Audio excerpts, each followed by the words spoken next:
की शुरुआत बड़ी खबर से कर लेते हैं और यह बड़ी खबर सामने आ रही है। हरियाणा चुनाव को लेकर बड़ी अपडेट। अब से कुछ ही देर बाद कांग्रेस की लिस्ट जारी हो सकती है। 71 उम्मीदवारों को लेकर सहमति बनी है। विनेश फोगाट चिल्हाना से चुनाव लड़ेगी। फिलहाल यह भी बड़ी अपडेट सामने आ रही है। दीपक बाबरिया का बयान भी सामने आया, जहां पर उन्होंने कहा था कि अब से कुछ ही देर बाद कांग्रेस की जो लिस्ट है वो जारी हो जाएगी। तो सभी को उसी का इंतजार है। कांग्रेस की लिस्ट जो जारी होनी है, 71 नाम फाइनलाइज हुए हैं और उसमें से कितने नाम डिक्लेयर होते हैं आज, ये अब से कुछ ही देर बाद पता चल जाएगा। तो अब से कुछ ही देर बाद कांग्रेस की लिस्ट कभी भी जारी हो सकती है। 71 उम्मीदवारों को लेकर सहमति बनी है। 71 उम्मीदवार फाइनलाइज हुए हैं, इनमें से कितने नाम डिक्लेयर होते हैं ये देखना होगा। विनेश फोगाट को लेकर बड़ी अपडेट सामने आ रही है। विनेश फोगाट को चिल्हाना से पार्टी मैदान में उतारेगी। फिलहाल ये भी बड़ी अपडेट सामने आ रही है। और आज ही विनेश फोगाट ने कांग्रेस ज्वाइन की है। जिस तरह से विनेश फोगाट का स्टेटमेंट भी सामने आया था, तो फिलहाल अब सबकी निगाहें टिकी हैं कांग्रेस की लिस्ट को लेकर। इससे पहले लगातार बैठकें चल रही थी, सब कमेटी की बैठक हुई, चुनाव समिति की बैठक हुई, विचार विमर्श मंथन हुआ है। अब इस लिस्ट में किन किन का नाम होगा यह देखना बड़ा दिलचस्प होगा। क्या बीजेपी की तरह, क्योंकि बीजेपी में जिस तरह से लिस्ट जारी हुई उसके बाद एक बहुत बड़ा ट्रेलर देखने को मिला, भगदड़ जैसी मच गई। कई लोगों ने पार्टी का साथ छोड़ दिया, कुछ रोते बिलखते हुए नजर आए और तमाम तरीके के आरोप भी लगाए। क्या कुछ इस तरह की तस्वीरें कांग्रेस के इसमें भी देखने को मिलेगी? क्योंकि ये बहुत ज्यादा जरूरी हो जाता है सबको साथ लेकर चलना और विनिंग कैंडिडेट को मैदान में उतारना। और वेणुगोपाल जी आपको 5-15 मिनट में, आधा घंटे में सूचियां रिलीज करने के लिए स्वयं आएंगे और वो आपको ब्रीफिंग भी देंगे। आज कितनी पेंडिंग सीट बाकी रह गई है डिस्कशन के लिए? डिस्कशन के लिए कितनी बना रह गई है? वो कुछ तैयार कर रहे हैं, अभी दे रहे हैं। अभी आ जाएगी सर? अभी आ जाएगी। सर, आम आदमी पार्टी और कांग्रेस के गठबंधन पर क्या स्टेटस है? क्या गठबंधन कभी कुछ आगे डेवलपमेंट नहीं आया तो पूरे दिन इसमें व्यस्त रहे लगातार। Well I am handling that. तो मैं जो उनकी ओर से मुझसे फोन भी आते रहे। अभी यहाँ से आपसे अलग होते हुए ऑफिस में जाकर उनसे बात करूँगा। सर आज चुकी चर्चा हुई है सर, करीब कितने सीटों पे सहमति बनी है और कितनी सीटें बाकी रह गई हैं? आउट ऑफ 90 मेरी समझ में जो है 78 जीपी सीटों पर सहमति बन गई है। तो स्टेट इंचार्ज दीपक बाबरिया को आपने सुना, जहां पर तमाम बातें उन्होंने रखी है। उन्होंने कहा कि अब से कुछ ही देर बाद, हालांकि ये बयान उनका कुछ टाइम पहले का है जब उन्होंने कहा था कि आधे घंटे बाद ये लिस्ट जारी हो जाएगी, लेकिन अब कभी भी किसी भी वक्त कांग्रेस की लिस्ट जारी हो सकती है। जहां पर तमाम बातें उन्होंने रखी हैं और उन्होंने कहा कि लिस्ट जारी हो सकती है। संगठन को लेकर उन्होंने कहा है, जो गठबंधन की बात सामने आ रही थी, आम आदमी पार्टी और कांग्रेस के बीच गठबंधन होगा, इसको लेकर कहा कि अब इसको लेकर कोई क्लैरिटी नहीं है। मेरे पास वक्त नहीं था कि इसको लेकर विचार विमर्श किया जाए, लेकिन आज लिस्ट को लेकर उन्होंने बात कही है। 71 के आसपास नाम फाइनलाइज हुए हैं, उनमें से कितने नाम आज डिक्लेयर होते हैं ये देखना बड़ा दिलचस्प होगा। और अब से कुछ ही देर बाद कांग्रेस की जो लिस्ट है वो जारी हो सकती है। सबसे बड़ा सवाल यही है कि सबको साथ लेकर चलना और विनिंग कैंडिडेट को मैदान में उतारना, ये कांग्रेस के लिए सबसे बड़ा चैलेंज है। और सबसे बड़ा सवाल ये भी है कि जो दूसरी पार्टी छोड़कर, यानी कि जिन्होंने बीजेपी को छोड़कर कांग्रेस में शामिल हुए, उनको कैसे एडजस्ट करती है कांग्रेस, ये भी एक सबसे बड़ा चैलेंज कांग्रेस के लिए है। क्योंकि जो भगदड़ बीजेपी में देखने को मिली वो भगदड़ कांग्रेस में ना हो, इसका पूरा ख्याल कांग्रेस ने रखा है और उसी के आधार पर यह लिस्ट जारी की गई है। और अब इंतजार है जो नाम फाइनलाइज हुए हैं, 71 उम्मीदवारों के नाम जिस पर सहमति बनी है, उनमें से कितने नाम आज डिक्लेयर होते हैं ये देखना बड़ा दिलचस्प होगा। सभी की निगाहें टिकी हैं। विनेश फोगाट को लेकर बड़ी खबर सामने आ रही है। चिल्हाना से मैदान में उसको उतारा जाएगा, क्योंकि दीपक बाबरिया का जो स्टेटमेंट सामने आया, और साथ ही बजरंग पुनिया को लेकर उन्होंने कहा कि इसको लेकर अभी कोई क्लैरिटी नहीं है। हालांकि बजरंग पुनिया का स्टेटमेंट सामने आया था, क्या कुछ दीपक बाबरिया ने कहा, एक बार सुन लेते हैं। और वेणुगोपाल जी आपको 5-15 मिनट में, आधा घंटे में सूचियां रिलीज करने के लिए स्वयं आएंगे और वो आपको ब्रीफिंग भी देंगे। आज कितनी पेंडिंग सीट बाकी रह गई है डिस्कशन के लिए? डिस्कशन के लिए कितनी बना रह गई है? वो कुछ तैयार कर रहे हैं, अभी दे रहे हैं। अभी आ जाएगी सर? अभी आ जाएगी। सर, आम आदमी पार्टी और कांग्रेस के गठबंधन पर क्या स्टेटस है? क्या कभी कुछ आगे डेवलपमेंट नहीं आया तो पूरे दिन इसमें व्यस्त रहे लगातार। Well I am handling that. तो मैं जो उनकी ओर से मुझसे फोन भी आते रहे। अभी यहाँ से आपसे अलग होते हुए ऑफिस में जाकर उनसे बात करूँगा। सर आज चुकी चर्चा हुई है सर, करीब कितने सीटों पे सहमति बनी है और कितनी सीटें बाकी रह गई हैं? आउट ऑफ 90 मेरी समझ में जो है 78 जीपी सीटों पर सहमति बन गई है। और ज्यादा जानकारी के साथ सलाहकार संपादक शशि रंजन जी इस वक्त फोन लाइन पर हमारे साथ बने हुए हैं। शशि रंजन जी, सबकी निगाहें टिकी है कांग्रेस की लिस्ट पर। दीपक बाबरिया को हमने सुना, उन्होंने कहा कि लगभग 71 नाम जो हैं वो फाइनलाइज हुए हैं और उनमें से कितने डिक्लेयर होंगे ये तो लिस्ट डिक्लेयर होने के बाद ही पता चल पाएगा। लेकिन कांग्रेस ने वो ट्रेलर देखा है बीजेपी का जिसमें भगदड़ मच गई थी और इन सब बातों का ख्याल कांग्रेस ने रखा भी होगा। जाहिर है, क्योंकि अगर टिकट चाहने वाले ज्यादा हैं किसी इलाके में तो एक को टिकट तो एक को ही मिलना है, बाकी के तो हाथ निराशा ही लगेगी। तो भगदड़ मचना तो बहुत ही स्वाभाविक है।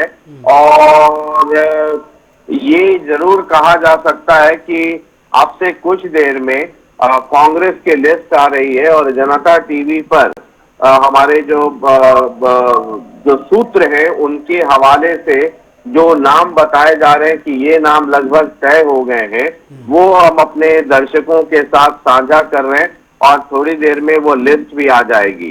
तो जो सबसे पहला नाम मैं पढ़ रहा हूँ वो पंचकुला से, कालका से प्रदीप चौधरी सिटिंग एमएलए हैं। इनका नाम आप तय मानिए कि जो अभी लिस्ट आएगी उसमें आप प्रदीप चौधरी का नाम देखेंगे। हालांकि शुरुआती दौर में इनके नाम पे विचार विमर्श हुआ था, लेकिन अल्टीमेटली ये नाम क्लियर हो गया है। तो कालका से आप सिटिंग एमएलए प्रदीप चौधरी का नाम आप अभी जो सूची आ रही है उसमें देखेंगे। नारायणगढ़ से, अंबाला जिले में 4 विधानसभा क्षेत्र है, नारायणगढ़ से आप शैली चौधरी का नाम उस सूची में देखेंगे, ये लगभग तय है, सिटिंग एमएलए है। अंबाला सिटी से निर्मल सिंह का आप नाम, हम सिर्फ वही नाम बता रहे हैं जिनकी जानकारी हमें मिली है। हालांकि सूची के बारे में जो सोर्सेज हैं वो बता रहे हैं कि 70 से अधिक नामों की सूची आ रही है, लेकिन वो नाम हम पढ़ लें जिसकी हमें पूरी की पूरी जानकारी या पुख्ता तौर पे सोर्सेज के हवाले से जानकारी मिली है। अंबाला सिटी से निर्मल सिंह, मैं नाम दोबारा रिपीट कर रहा हूं, कालका से जो पंचकुला जिले में, कालका से सिटिंग एमएलए प्रदीप चौधरी को रिपीट किया जा रहा है। अंबाला जिले के नारायणगढ़ हल्के से शैली चौधरी जो सिटिंग एमएलए है उन्हें भी रिपीट किया जा रहा है। अंबाला सिटी से निर्मल सिंह कांग्रेस के बड़े नेता हैं, सीनियर लीडर है, भूपेंद्र सिंह हुड्डा के अच्छे मित्र हैं। अंबाला सिटी से निर्मल सिंह को टिकट दिया जा रहा है, ये लगभग तय हो चुका है। सढौरा जो यमुनानगर जिले में सढौरा हल्का है, पार्टी ने रेणु बाला जो सिटिंग एमएलए हैं उनको दोबारा चुनाव लड़वाने का मन बनाया है। तो सढौरा से जो कांग्रेस की लिस्ट आ रही है बतौर उम्मीदवार, कांग्रेस के उम्मीदवार के तौर पे रेणु बाला का आप नाम उसमें देखेंगे। रादौर से बीशन लाल सैनी का नाम आपको उस लिस्ट में देखने को मिलेगा। रादौर जो यमुनानगर में है, बीशन लाल सैनी सिटिंग एमएलए है, इन्हें रिपीट किया जा रहा है। लाडवा से मेवा सिंह जो सिटिंग एमएलए हैं उन्हें रिपीट किया जा रहा है।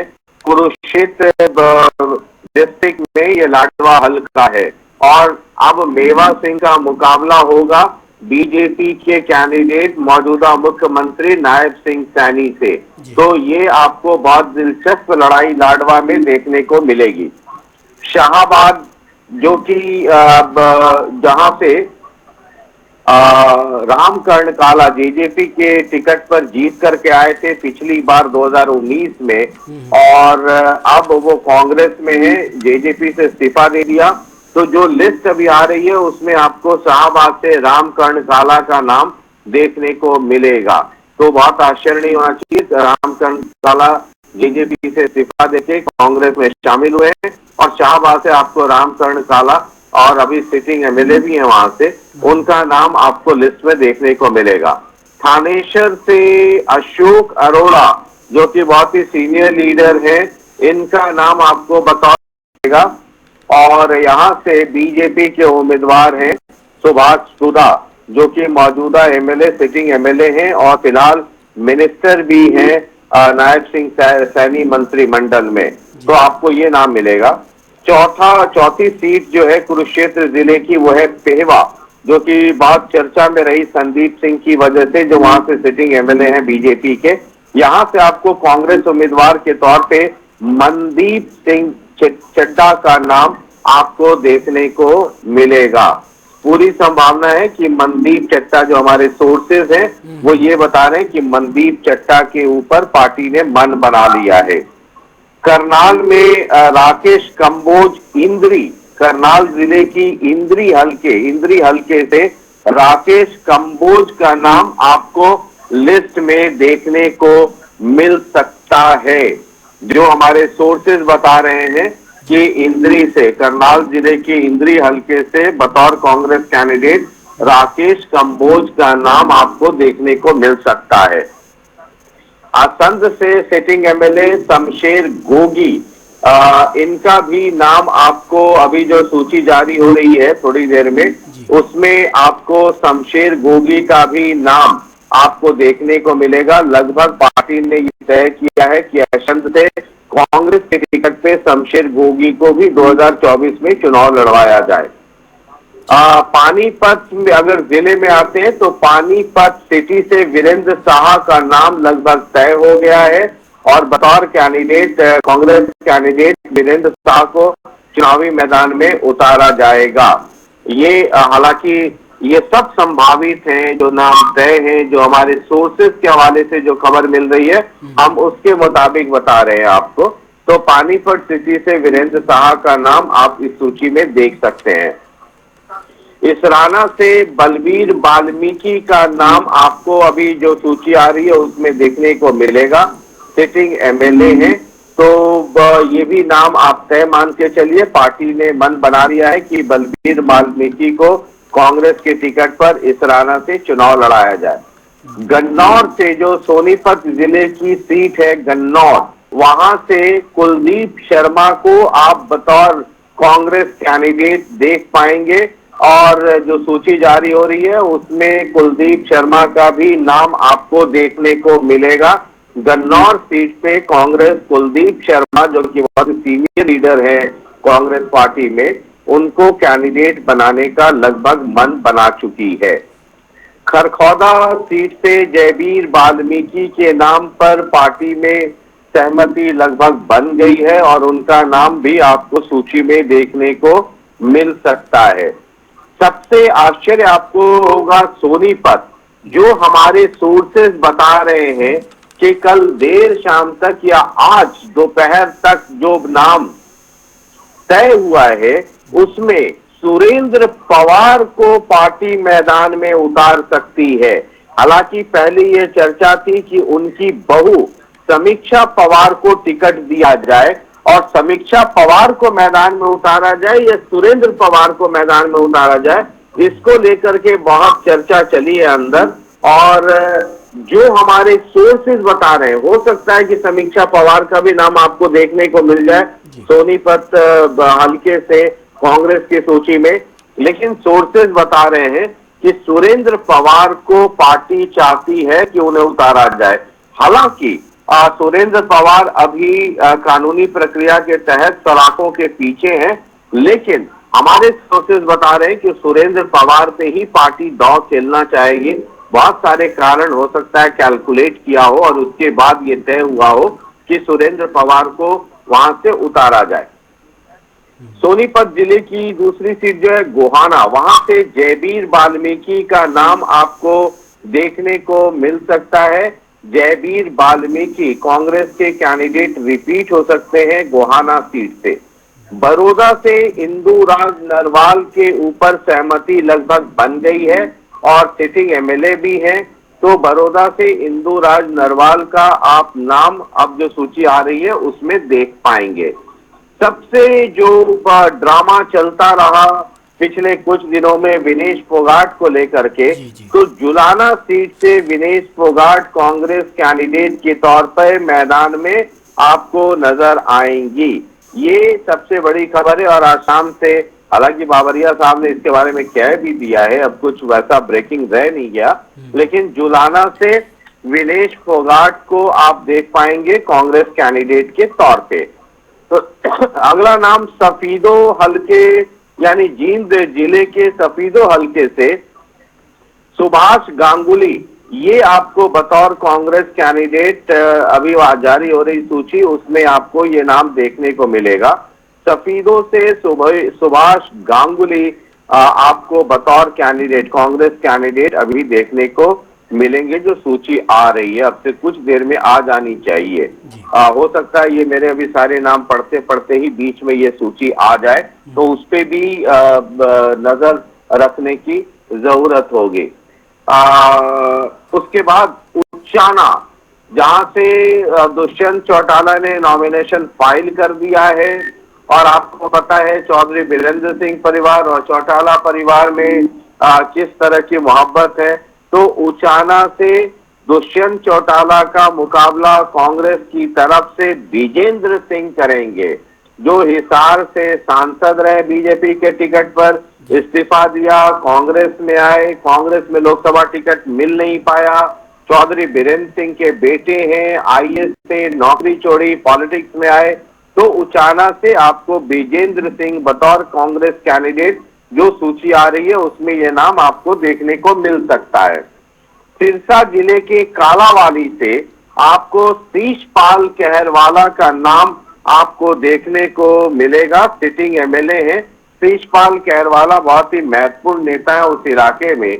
जो लोकसभा चुनाव हुआ उसमें शैलजा जी को उतारा गया बतौर कांग्रेस कैंडिडेट सिरसा से। अगर कुमारी शैलजा अंबाला से लड़ती तो कांग्रेस के टिकट पे सिरसा का लोकसभा चुनाव आपको शीशपाल कहरवाला लड़ते हुए दिखते। तो कालावाली से पार्टी ने शीशपाल कहरवाला के नाम पर सहमति जता दी है, और ये नाम आपको अभी जो सूची आ रही है उसमें देखने को मिलेगा। डबवाली से केबी सिंह के पुत्र अमित सिंह को पार्टी ने दोबारा चुनावी मैदान में कांग्रेस पार्टी के सिंबल पर उतारने का फैसला किया है। उधर डबवाली से जेजेपी के टिकट पर दिग्विजय चौटाला लड़ रहे हैं, इधर कांग्रेस के टिकट पर अमित सिंह लड़ेंगे।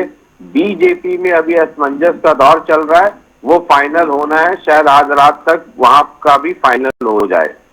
सिरसा से अभी हाल में ही पार्टी में शामिल हुए गोकुल सेतिया के ऊपर पार्टी ने मन बनाया है।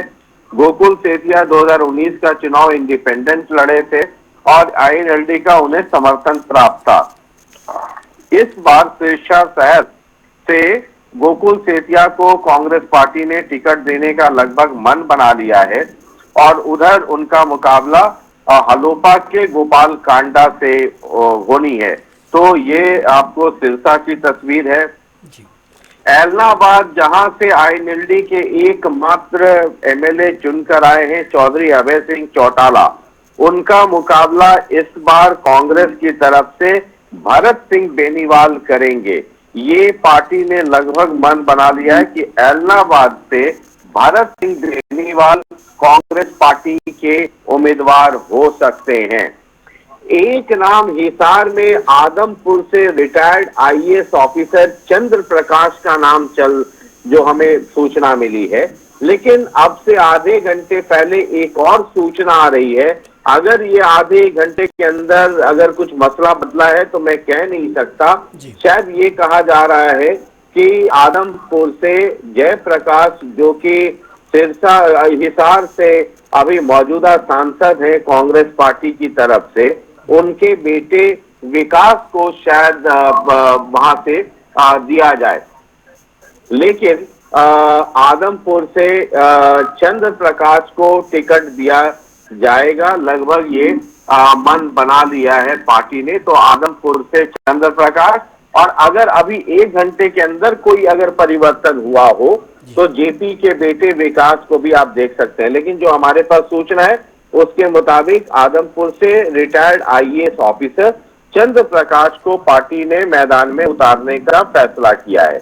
भिवानी के तोशाम से, जहां श्रुति चौधरी बीजेपी की कैंडिडेट हैं, किरण चौधरी की पुत्री हैं, भजन लाल की पोती हैं और बीजेपी की कैंडिडेट हैं, उनके खिलाफ कांग्रेस से चुनावी मैदान में ताल ठोकते हुए नजर आ सकते हैं कांग्रेस के टिकट पर अनिरुद्ध चौधरी।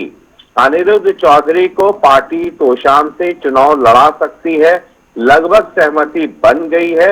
बाद बाकी अभी जब सूची आएगी तो उसमें तस्वीर साफ हो जाएगी। थोड़ी देर में ये तस्वीर अभी आ रही है।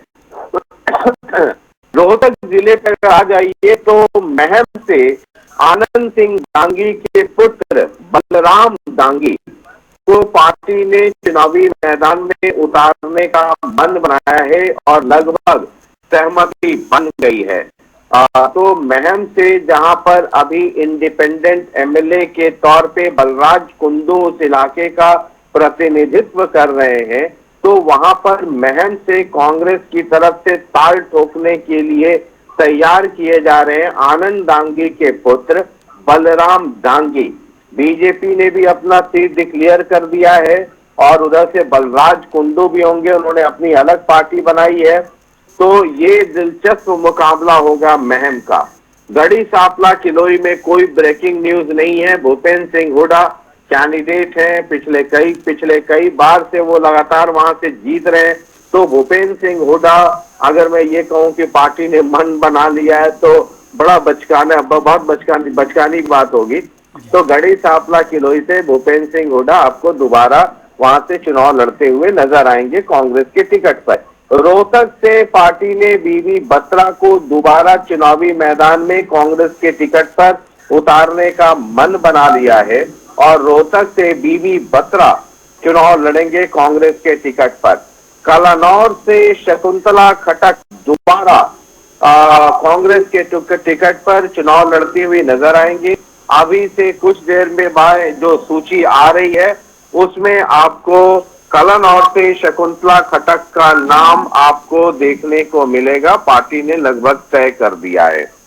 झज्जर अगर चले, ये रोहतक झज्जर भूपेंद्र सिंह हुड्डा के का प्रभाव वाला इलाका है और पिछली बार भी यहाँ से सिर्फ महम छोड़ दे जहां से बलराज कुंदू जीत करके आए थे, तो बाकी पूरा इलाका कांग्रेस के खेमे में था। सब कांग्रेस की सिंबल पर जीत करके आए थे।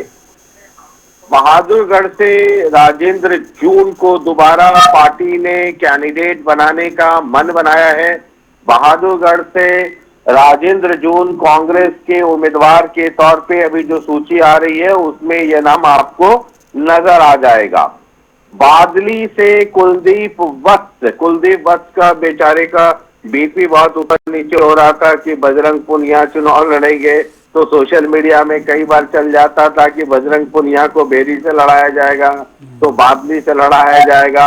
लेकिन कुलदीप वत्स जो है उन्हें ब्लड प्रेशर की गोली की जरूरत शायद ना पड़े। अभी जो सूची आ रही है कांग्रेस कैंडिडेट के तौर पे कुलदीप वत्स का नाम आपको बादली से देखने को मिलेगा। फिर वही पिछली बार वाला मुकाबला, वहां से बीजेपी ने अपने बड़े नेता और नाम कम वाले नेता ओम प्रकाश चौटाला को चुनावी मैदान में उतारा है। तो बीजेपी के सिंबल पे बादली से ओम प्रकाश चौटाला होंगे। तो बादली से पार्टी ने यानी कि कांग्रेस ने कुलदीप वत्स को दोबारा ओम प्रकाश धनखड़ से दो हाथ करने के लिए कांग्रेस की तरफ से कुलदीप वत्स पे ही भरोसा जताया है, ऐसा हमारे सोर्सेस कह रहे हैं। और मैं बार बार ये कहता हूं कि हमारी वाली लिस्ट पे ना मिठाई बांटिए, ना कोप भवन में जाइए और आपकी पार्टी की जो आधिकारिक सूची है या जो लिस्ट है उसका इंतजार कीजिए। उस लिस्ट में नाम आ जाए तो मिठाई बांटिए या कोप भवन में जाइए या जो करना हो वो कीजिए। लेकिन मेरे वाले पे ये सिर्फ सूचना है जो हम आपको दे रहे हैं। कई बार प्रेस कॉन्फ्रेंस में जाने के पहले भी कलम से काट करके नाम बदल जाते हैं। 2014 की कहानी एक चैनल में मैं जब था और इसी तरीके से नाम पढ़ रहा था तो पानीपत शहर का नाम इसी तरीके से बदल गया था। प्रेस कॉन्फ्रेंस में जब संबोधित किया जा रहा था उसके पहले नाम काट करके संजय भाटिया का नाम काटा गया था और रोहिता रेवड़ी का नाम लिख दिया गया था।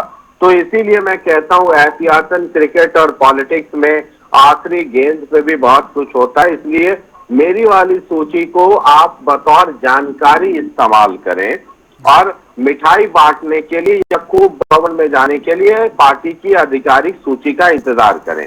बहरहाल झज्जर से no if and but Geeta Bukkal को पार्टी ने दोबारा मन बना लिया है, 100% मन बना लिया है कि गीता बुक्कल जी को कांग्रेस कैंडिडेट के तौर पे झज्जर से चुनाव लड़वाया जाएगा।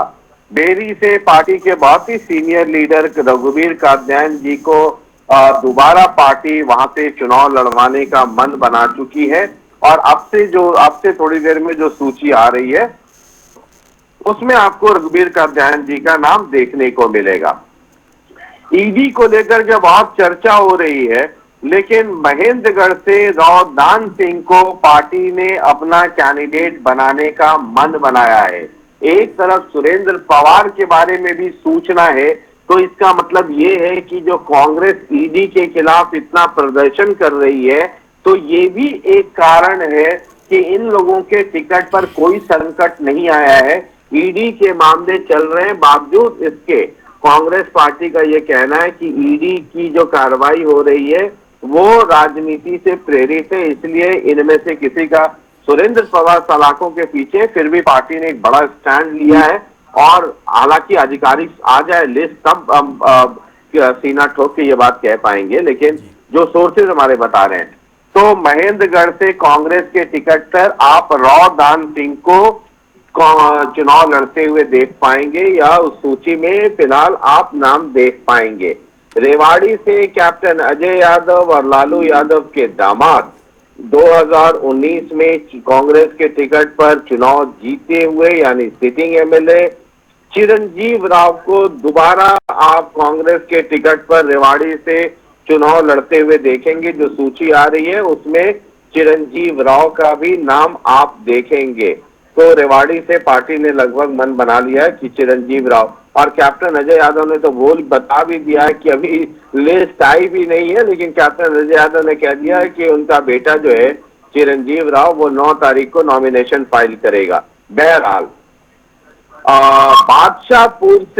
बादशाहपुर जो कि हाई वोल्टेज ड्रामा चलता रहा बीजेपी के में, और रॉ नरवीर वो टिकट लेकर के आए पूरी दबंगई के साथ, तो कांग्रेस उनके खिलाफ वर्धन यादव को मैदान में उतारने का मन बना रही है। बादशाहपुर से वर्धन यादव का नाम लगभग तय माना जा रहा है, और जो सूची आ रही है उसमें आप ये नाम देख पाएंगे। बहुत सारे नाम हैं जो तय हो चुके हैं, लेकिन हम सिर्फ उन नामों की चर्चा कर रहे हैं जो हमारे सोर्सेज ने जिन्हें हमारे सोर्सेज ने बहुत ही पुख्ता तौर पे कहा है कि ये नाम शशि जी ये आप जनता टीवी पे चला सकते हैं, इसमें कोई संकट की बात नहीं होगी।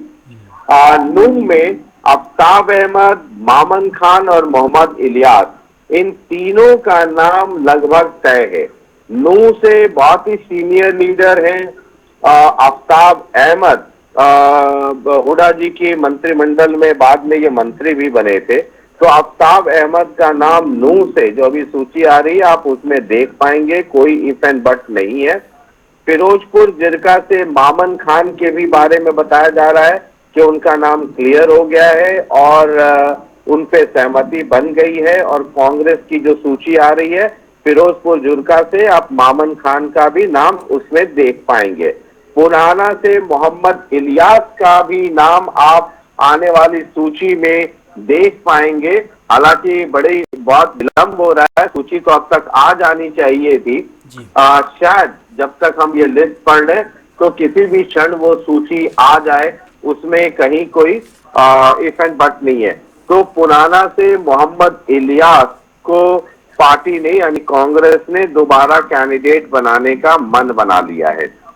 पलवल से भूपेंद्र सिंह हुडा के बहुत ही करीबी और इस वक्त हरियाणा प्रदेश कांग्रेस कमेटी के अध्यक्ष उदय भान को पार्टी चुनावी मैदान में उतारने का मन बना चुकी है, कह सकते हैं। हालांकि बीच में एक बार ये बात आई थी कि जो संगठन से जुड़े हुए लोग हैं और जो सांसद हैं उनको चुनाव ना लड़वाया जाए और पूरे प्रदेश में उनके जी में प्रचार लगाया जाए। जितने एमपीज हैं और संगठन के जितने वरिष्ठ लोग हैं उनको चुनाव प्रचार में लगाया जाए। लेकिन इस डिस्कशन के बाद उदय भान जी ने ये इच्छा जाहिर की कि वो चुनाव लड़ना चाहते हैं और उसकी पूरी तैयारी कर रखी है। तो उदय भान जी का भी नाम संभवतः आप देख पाएंगे होडल सीट पर कांग्रेस उम्मीदवार के तौर पे। पलवल से करण सिंह दलाल का नाम आप देख पाएंगे कांग्रेस कैंडिडेट के तौर पर। पलवल जिले में 3 सीटें हैं, हथीन, होडल, पलवल। तो पलवल से कांग्रेस के सीनियर लीडर हैं करण सिंह दलाल, आप उनका नाम पलवल सीट पर देख पाएंगे कांग्रेस कैंडिडेट के तौर पे। फरीदाबाद एनआईटी, फरीदाबाद जिले में 1, 2, 3, 4, 5, 6 सीटें हैं।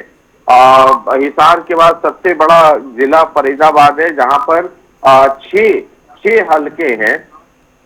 तो फरीदाबाद एनआईटी सीट पर आप सिटिंग एमएलए नीरज शर्मा को दोबारा कांग्रेस के टिकट पे चुनाव लड़ते हुए देख पाएंगे। और फरीदाबाद ओल्ड यानी कि जो फरीदाबाद शहर है, वहां से लखन सिंगला को आप बतौर कैंडिडेट चुनावी मैदान में देखेंगे। तो ये कुछ नाम हैं जो हमारे पास आ गए हैं, और भी नाम हैं जिनके बारे में लिस्ट आने के पहले हम कोशिश कर रहे हैं कि वो नाम हम आपके साथ साझा करें, और इसलिए मुझे 5 मिनट की मोहलत दीजिए ताकि अपने सोर्सेस को और एंटीना थोड़ा खड़का सको, और जो बाकी नाम है वो भी आपके साथ साझा करो। Over to studio. बिल्कुल, बहुत बहुत शुक्रिया आपका, और जल्द ही आपसे दोबारा से जुड़ेंगे। तो ये बड़ी खबर से अपने दर्शकों को अपडेट करा रहे हैं। आपको बता देंगे आपसे कुछ ही देर बाद बीजेपी की, माफ करना, जो कांग्रेस की लिस्ट है वो जारी हो सकती है। और देखिए, जो जनता टीवी के पास सटीक जानकारी पहुंची है, यानी कि संभावित प्रत्याशियों के नाम जिन पर 99% ये माना जा रहा है कि इनको पार्टी मैदान में उतारेगी, वो कुछ नाम आपको बता दूं। शाहबाद से रामकरण काला, इनको टिकट इनका फाइनल माना जा रहा है कि इनको मैदान में उतारा जाएगा। थानेसर से अशोक अरोड़ा का नाम, जिनका मुकाबला सुभाष सुधा से होगा, क्योंकि सुभाष सुधा को थानेसर से बीजेपी ने मैदान में उतारा है। अशोक अरोड़ा का टिकट भी फाइनल माना जा रहा है। इसके साथ ही अगर पेहोवा की हम बात करें, मनदीप सिंह, उनका नाम यहां पर यह फाइनल माना जा रहा है कि इनको मैदान में उतारा जाएगा। और इंद्री हल्के की बात करें तो राकेश कंबोज का नाम यहां पर सामने आ रहा है। पानीपत सिटी की बात करें तो वीरेंद्र शाह, असंध से अगर हम बात करें तो शमशेर सिंह गोगी। तो देखिए, ये वो नाम है जो एक सूत्रों के हवाले से जो जनता टीवी की सटीक जानकारी जो मिली है। हालांकि जो लिस्ट होगी वो औपचारिक ऐलान पार्टी की तरफ से किया जाएगा आपसे कुछ ही देर बाद, क्योंकि अभी तक जो लिस्ट है कांग्रेस की वो जारी नहीं हुई है, और जो फाइनल जो लिस्ट जारी होनी है वो कांग्रेस की तरफ से ही की जाएगी। जो औपचारिक ऐलान है वो पार्टी ही करेगी। लेकिन जो सटीक जानकारी जनता टीवी को मिली है, जो संभावित प्रत्याशी हैं वो हम आपको बता रहे हैं, जिन पर यह माना जा रहा है कि 95% या फिर 99% इन पर मोहर लग चुकी है। सिर्फ औपचारिक ऐलान होना बाकी है। तो आपको बता रहे हैं कि देखिए, बदली से कुलदीप वत्स, उनका नाम ये चल रहा है। हो सकता है कि उनको टिकट मिल जाए, क्योंकि अगर इनको टिकट मिलता है तो ओम प्रकाश धनखड़ जो है बीजेपी की तरफ से, उनको मैदान में उतारा गया है, उनसे इनकी टक्कर होगी। इसी के साथ झज्जर की अगर हम बात करें, गीता भुक्कल का नाम यहां पर 100% माना जा रहा है कि गीता भुक्कल को पार्टी मैदान में उतारेगी। बेरी से अगर हम देखें, रघुवीर कादियान का नाम यह फाइनल बताया जा रहा है। महेंद्रगढ़ की अगर हम बात करें, रावदान सिंह को पार्टी मैदान में उतार सकती है, इनका नाम भी लगभग फाइनल माना जा रहा है। रेवाड़ी से अगर हम देखें, आगे अगर हम जाएं तो चिरंजीव राव का नाम भी ये फाइनल माना जा रहा है। देखिए, चिरंजीव राव को तो हमने ये तक कहते हुए सुना था कि डिप्टी सीएम बनने की भी इच्छा उन्होंने जताई थी। आगे अगर हम बढ़ते हैं, नूह की अगर हम बात करें तो आफ्ताब अहमद का नाम लगभग फाइनल माना जा रहा है कि इनको पार्टी की तरफ से टिकट मिलाया है। हालांकि औपचारिक ऐलान होना बाकी है। तो ये वो नाम, वो सटीक जानकारी जो जनता टीवी तक पहुंची है, और जनता टीवी के सलाहकार संपादक शशि रंजन जी जो नाम बता रहे थे वही नाम हम आपको एक बार फिर से बता रहे हैं। नामों की लंबी चौड़ी लिस्ट है। रोहतक से बीबी बत्रा, उनको रिपीट किया जा सकता है। तो देखिए, बहुत से नाम ऐसे हैं जिन पर पार्टी ने दोबारा से विश्वास जताया है, जो जिताऊ कैंडिडेट्स माने जा रहे हैं, जिनका अब तक का बहुत अच्छा रिकॉर्ड रहा है। ज्यादातर उन्हीं को ही पार्टी ने मौका दिया है। और महम की अगर हम बात करें तो यहां पर भी माना जा रहा है कि यहां पर भी, और साथ ही अगर हम गढ़ी सांपला की बात करें, यहां पर अभी चीजें क्लियर नहीं हुई हैं। हुड्डा का गढ़ यह माना जाता है, तो उम्मीद यहां पर यही जताई जा रही है कि भूपेंद्र हुड्डा यहां पर मैदान में उतरेंगे। हालांकि अभी तक इसको लेकर सस्पेंस बना हुआ है। तो देखिए, आगे बढ़ते हैं। सोनीपत की अगर हम बात करें तो सुरेंद्र पवार को टिकट मिल सकता है, या फिर उनकी पत्नी को मिल सकता है, समीक्षा पवार, जो कि समाज सेविका है, और यह माना जा रहा है क्योंकि सुरेंद्र पवार इस वक्त सलाखों के पीछे है, हो सकता है कि उनकी जगह उनकी पत्नी धर्मपत्नी समीक्षा पवार को टिकट मिले। और इसी के साथ ही आगे बढ़ते हैं। लाडवा की अगर हम बात करें, देखिए मुख्यमंत्री नायब सिंह सैनी, उनको बीजेपी की तरफ से टिकट दिया गया है, मैदान में उतारा गया है। और खबर यही है कि कांग्रेस की तरफ से मेवा सिंह को कांग्रेस पार्टी जो है मैदान में उतार सकती है। लगभग यही नाम फाइनल माना जा रहा है कांग्रेस की तरफ से मेवा सिंह। अगर मेवा सिंह मैदान में उतरते हैं तो इनका मुकाबला मुख्यमंत्री नायब सैनी के साथ इनका मुकाबला होगा। इसी के साथ आगे बढ़ते हैं। जुलाना की अगर हम बात करें तो विनेश फोगाट, जो कि आज ही कांग्रेस जिन्होंने ज्वाइन की है, उनका ये नाम फाइनल माना जा रहा है। और सबसे खास बात यह है कि इसमें कुछ छिपा भी नहीं है। खुद जो स्टेट इंचार्ज हैं दीपक बाबरिया, उन्होंने ये बात खुद कही है कि जुलाना से जो है विनेश फोगाट, उनको टिकट दिया जा रहा है, उनको मैदान में उतारा जा रहा है। और ज्यादा जानकारी के साथ संवाददाता स्पर्श इस वक्त हमारे साथ बने हुए हैं। स्पर्श, बहुत लेट हो गई है क्योंकि जिस तरह से दीपक बाबरिया का बयान सामने आया था कि लगभग आधे घंटे बाद जो लिस्ट है वो डिक्लेयर हो जाएगी, लेकिन बहुत वक्त लग चुका है, अभी तक डिक्लेयर नहीं हुई है। कितना और वक्त लगेगा? चलिए आगे जुड़ने की कोशिश करेंगे। तो देखिए, कभी भी किसी भी वक्त आज कांग्रेस की लिस्ट जारी हो सकती है और सभी की निगाहें इसी पर टिकी हैं। हालांकि आधा घंटे का टाइम दिया था, अब आधा घंटे से बहुत ज्यादा वक्त ये बीत चुका है, 1 घंटे से ऊपर टाइम हो चुका है। वजह क्या है, क्या मंथन अभी चल रहा है अंदर खाने, इसको लेकर इतनी लेट क्यों हो रही है? तो देखिए, सबकी निगाहें टिकी हैं और कुछ संभावित नाम जो हम आपको बता रहे हैं, जनता टीवी के पास जो सटीक जानकारी मिली है उसी के आधार पर हम कुछ नाम आपको बता रहे हैं जिनमें यह माना जा रहा है कि 99% इनके टिकट फाइनल हैं। सिर्फ और सिर्फ पार्टी की तरफ से औपचारिक ऐलान होना बाकी है। और स्पर्श इस वक्त हमारे साथ फोन लाइन पर बने। स्पर्श, बहुत वक्त हो गया, आधे घंटे का टाइम दिया था स्टेट इंचार्ज ने, दीपक बाबरिया ने, अब तो 1 घंटे से भी ज्यादा का टाइम हो गया। कहां ये पेच फंसा है? देखिए, आधा घंटा सिर्फ कहने की बात होती है कि आज लिस्ट आएगी और आज लिस्ट आएगी, ये कंफर्म है। जो पार्टी के संगठन महासचिव है उनके दफ्तर में जो है तमाम नाम पहुंच चुके हैं और वहां से कभी भी जो लिस्ट है वो जारी होती हुई जो है नजर आ सकती है। चूंकि राहुल गांधी जो है विदेशी दौरे पर हैं, जो अंतिम दौर का कंसल्टेशन है वो जो है चलता हुआ नजर आता है। प्रभारी ने बताया कि करीब 78 से 80 सीटों पर जो चर्चा है वो हो गई है, यानी एक बड़ी सूची जो है वो जारी होती हुई नजर आ सकती है। कम से कम 50 से 60 नाम हम ये एक्सपेक्ट कर सकते हैं कि जो पहली सूची है उसमें जो है देखने को मिलते हुए नजर आ सकते हैं। और कांग्रेस के संदर्भ में हम बात करें तो हमने देखा भी है कि रात होते होते जो कांग्रेस है वो लिस्ट जारी करती हुई नजर आती है, तो थोड़ा सा भी और इंतजार करना होगा। लगभग अगर हम बात करें, अभी 9:30 बजे के आसपास हो रहे हैं, 10 बजे के आसपास हम बात करें या 10:30 के आसपास बात करें, कांग्रेस जो है अपनी लिस्ट जारी करती हुई नजर आ सकती है।